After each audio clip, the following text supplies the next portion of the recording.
नमस्कार। इस वक्त हम मौजूद हैं गोरखपुर के एनेक्सी भवन में। आप पीछे देख सकते हैं, ये एनेक्सी भवन का ये हॉल है जिसके अंदर आज सिविल डिफेंस की मीटिंग चल रही है। और सिविल डिफेंस की मीटिंग का जो मेन कारण है वो ये है कि दिल्ली से आए हुए हैं DG civil defence, director general civil defence, ministry of home affairs और भारत सरकार के, वो यहाँ पर आए हुए हैं। यूँ तो आज जो है यहाँ पर 2016 में जिन लोगों को राष्ट्रपति पदक मिला था, सिविल डिफेंस के जो वार्डन्स हैं उनको राष्ट्रपति पदक मिला था, लेकिन किसी कारण से वो पदक यहाँ पर नहीं आ पाया था। आज उन लोग को यहाँ पे सम्मानित किया जाएगा और इस साल 2 लोगों को और पदक दिया जा रहा है। उसको भी जो डीजी साहब हैं वो पदक दे करके सम्मानित करेंगे। कुल मिलाकर के यहाँ पर आज 4 लोग हैं जिनको पदक दिया जाएगा और उनको सम्मानित किया जाएगा डीजी साहब के हाथों से। आपको बताते चले कि डीजी सिविल डिफेंस का जो सेंट्रल गवर्नमेंट से आए हुए हैं, वो गोरखपुर में उनका पहला दौरा है यहाँ पर। एक बड़ी अच्छी बात यह है कि वो व्यक्तिगत दौरे पे यहाँ आए थे। उनका कोई निजी कार्यक्रम था, उसी बीच उन्होंने यहाँ पर भी ऑफिशियल मीटिंग ले रहे हैं और यहाँ पर फीडबैक जानने की कोशिश कर रहे हैं सिविल डिफेंस का, क्योंकि कहा यह जा रहा है, सूत्रों से ये खबर आ रही है कि आने वाले समय में 3 या 4 महीने के बाद यहाँ पर सिविल डिफेंस के अंदर बहुत बड़ा चेंजेस देखने को मिलेगा। कुछ नए कैलिबर के साथ सिविल डिफेंस आएगी, नए विजन के साथ, नए इमेज के साथ जो है सिविल डिफेंस वो ओर जा रही है। तो उसका फीडबैक लेने के लिए खास तौर से गोरखपुर, जो कि सीएम सिटी, अति महत्वपूर्ण सिटी है, उसके लिए भी यहाँ पर वो मौजूद हैं। हम आगे आपको दिखाएंगे कि यहाँ पे डिप्टी कंट्रोलर का वर्जन, यहाँ पर आपको हम दिखाएंगे चीफ वार्डन का वर्जन।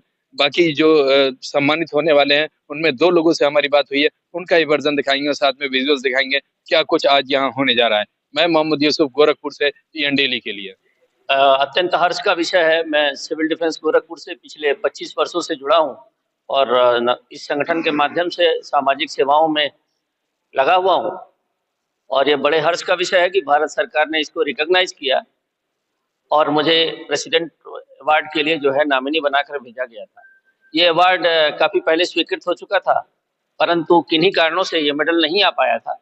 आज नागरिक सुरक्षा विभाग के सर्वोच्च अधिकारी डीजीसीडी, भारत सरकार गृह मंत्रालय, वो आज गोरखपुर में पधार रहे हैं और बड़े सौभाग्य का विषय है कि आज मुझे उनके हाथों मेडल मिलेगा। तो ये मेडल आने में जो देरी थी, ये देरी का विषाद जो है एक बड़े हर्ष से में बदल गया है, क्योंकि महानिदेशक महोदय का गोरखपुर आना एक बहुत बड़ी बात है और उनके हाथों राष्ट्रपति मेडल प्राप्त करना और भी सुखद बात है।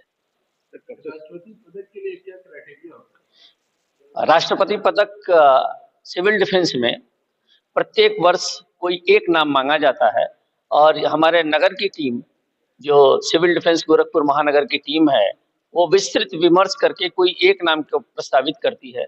ऐसे पूरे प्रदेश में केवल एक मेडल आना है, तो आप समझ लीजिए कि जिन 14 जनपदों में नागरिक सुरक्षा कार्यरत है, उन 14 जनपदों से नाम जाते हैं और फिर उनमें शासन के स्तर पर निर्णय लिया जाता है। आपका क्या नाम है? अखिलेश ओझा। मैं यहाँ डिविजनल वार्डन हूँ सिविल लाइंस प्रखंड का और बड़े हर्ष का विषय है कि राष्ट्रपति महोदय का ये मेडल मुझे प्राप्त हो रहा है। विशिष्ट कार्य जो हम लोग समाज में करते हैं, नागरिक सुरक्षा, जैसा कि नाम है, हम नागरिकों की सुरक्षा के लिए निष्काम निस्वार्थ भाव से सेवा करते हैं। छुट्टियों में लोग मेला करते हैं, लोग छुट्टी मनाते हैं, लेकिन हम लोग उन अवसरों पर, जैसे आपका दशहरा है, दीपावली है, छठ पूजा है, होली है, हमारे वार्डन निष्काम सेवा करते हैं। मैं इस समय डिवीजन वार्डन हूँ गोरखनाथ डिवीजन का, और समय समय पर चाहे भूकंप आ जाए, कोई भी आपदा आ जाए, बाढ़, अग्नि में हम लोग निष्काम सेवा में लगे रहते हैं। अभी हम लोग ने 29 अक्टूबर को शानदार एक रिकॉर्ड काम किया रक्तदान का, 201 पूरे प्रदेश में ये एक रिकॉर्ड बना है गोरखनाथ डिवीजन के द्वारा, जिसमें हमारे सिविल लाइन के भाई साहब ओझा जी ने भी सहयोग किया, इनके भी वार्डन उसमें रक्तदान किए, कोतवाली डिवीजन के लोगों ने भी उसमें सहयोग किया। 201 का हमारे वार्डन्स ने दिया है।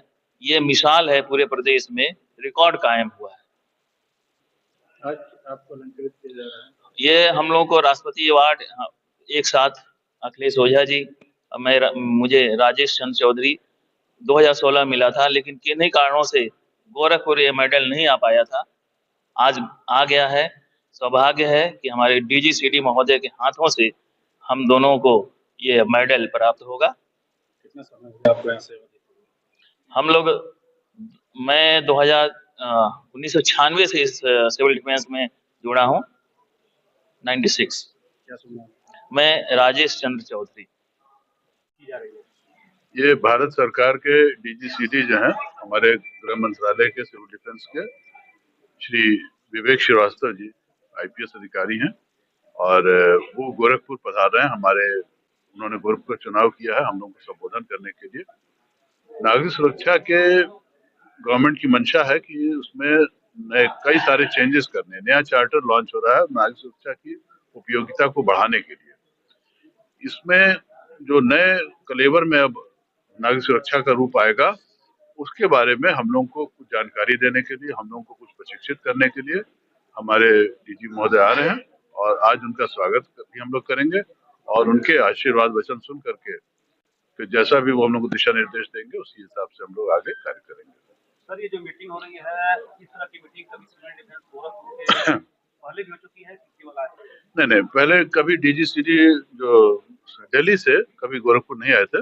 ये प्रथम बार हमारा सौभाग्य है कि उन्होंने गोरखपुर का चुनाव किया है उत्तर प्रदेश में और वो आ रहे हैं, हम लोग को संबोधित कर रहे हैं।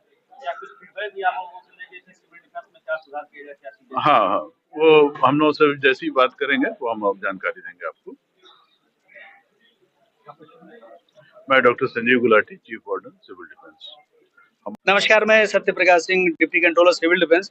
आपके चैनल के माध्यम से मैं बताना चाहूँगा कि गोरखपुर का बहुत ही एक सौभाग्य है हमारे नागरिक सुरक्षा के लिए कि आज भारत के प्रथम अधिकारी श्री विवेक श्रीवास्तव जी, जो कि आईपीएस अधिकारी हैं, सीनियर हैं और हमारे बीच में आ रहे हैं कुछ फीडबैक लेने के लिए। जैसा कि आपको भी जानकारी होगी कि अभी एक ऑल इंडिया मीट हुई थी जिसमें ये बताया गया था कि नागरिक सुरक्षा के चार्टर में चेंजिंग की संभावना प्रबल हुई है और ये बताया गया कि 3 से 4 महीने में नागरिक सुरक्षा का पूरा चार्टर चेंज होगा।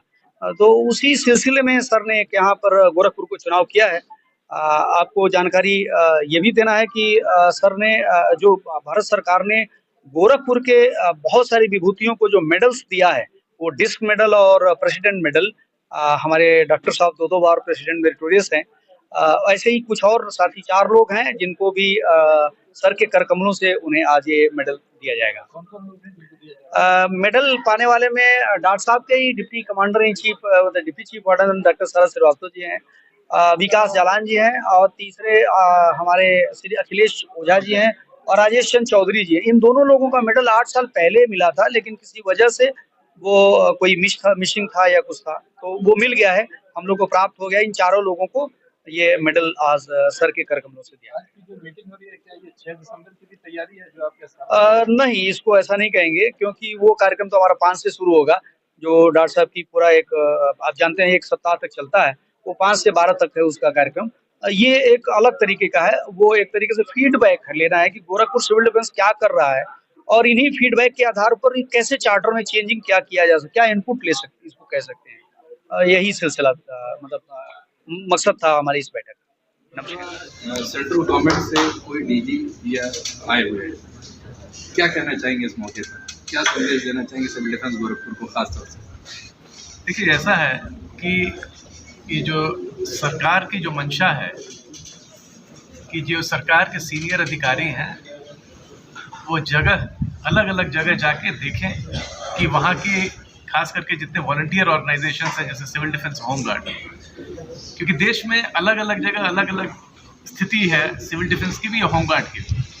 जबकि सिविल डिफेंस का एक्ट एक सेंट्रल एक्ट है, अभी उसमें संशोधन चल रहा है जैसा कि इन लोगों ने बताया और हम लोग उसको संशोधन कर रहे हैं।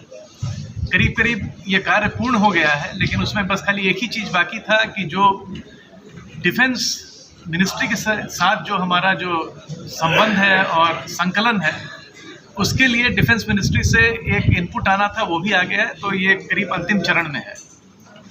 सरकार जो है वॉलंटरिज्म को काफ़ी ऊपर ले जाना चाह रही है, बिकॉज जब तक ये वॉलंटरी सेवा नहीं रहेगी, देश सेवा की भावना नहीं रहेगी और इस वॉलंटरी सेवा से हम देश सेवा की भावना को भी आगे उसके ऊपर बढ़ोतरी कर सकते हैं, तो इस कारण से इसमें सरकार का दृढ़ निश्चय है कि इसमें हम काफ़ी पुश देंगे। देखिए 20 साल बाद ये एनुअल कॉन्फ्रेंस हम लोग ने आयोजित किया था गांधीनगर में फॉर सिविल डिफेंस और होमगार्ड के डायरेक्टर जनरल्स का, जिसमें माननीय गृह मंत्री खुद आए थे दिल्ली से उसका इनॉग्रेट करने, सीएम गुजरात थे, एमओएस गुजरात थे, और ये 2 दिनों का कॉन्फ्रेंस हुआ। तो उसमें काफ़ी दिशा निर्देश भी दिया गया है माननीय गृह मंत्री द्वारा, और उसमें उनका काफ़ी ये कहना है कि ये जो वॉलंटरी सेवाएं हैं, तो अगर हम देखें तो सिविल डिफेंस वॉलंटियर्स अगर देश भर में हैं तो करीब 6 लाख सिविल डिफेंस वॉलंटियर्स हैं। तो अगर केवल हम संख्या पे जाएं तो ये सबसे बड़ी एक फौज है देश में। जैसे पैरामिलिट्री अगर आप देखें तो बीएसएफ है करीब 3 लाख, लेकिन सिविल डिफेंस वॉलंटियर्स उसके दुगना है। तो ये काफ़ी बड़ी जो वॉलंटियर्स हैं, और ये पैसा के लिए नहीं ये सेवा दे रहा है, ये इनको देश के सेवा करने का जज्बा है, इसलिए ये सेवा दे रहा है। तो इसको हमको बढ़ाना है, इनकी ट्रेनिंग की व्यवस्था भी करनी है। इस कारण बहुत सालों के बाद करीब ये होम मिनिस्टर की अध्यक्षता में एक जो हाई लेवल कमेटी है जो बोलते हैं, उसने प्रशिक्षण देने के लिए, जैसा बता रहे थे, पहली बार 117 करोड़ का इसमें धनराशि दे दी गई है, और इसको हम लोग रोल आउट करेंगे क्योंकि ये अब हो चुका है। सो देश भर के सिविल डिफेंस के जितने हैं उसकी ट्रेनिंग इस पे की जाएगी। दूसरा है इसमें एक और भी यह है कि अभी पूरा ये मैनुअल है, देश में कौन सिविल डिफेंस के वॉलंटियर हैं, क्या सेवा कर रहे हैं, ये हमारे पास एक जगह अवेलेबल नहीं है। तो इसका भी हम डिजिटलाइजेशन करेंगे इसके अंतर्गत। तो एक जगह तो सरकार है जिसमें कि लोग काम करते हैं, जो कि नियमित वेतन लेके काम करते हैं। दूसरी है ये वॉलंटरी सेवाएं। तो वॉलंटरी सेवाएं को भी जो प्रधानमंत्री और माननीय गृह मंत्री का जो मानना है कि इसको एक अलग लेवल तक हमको ले जाना है। इसका जब आयोजन किया जैसे बता रहे थे कि 1962 में हुआ था, जबकि चीन युद्ध में भारत को शिकस्त का सामना करना पड़ा था।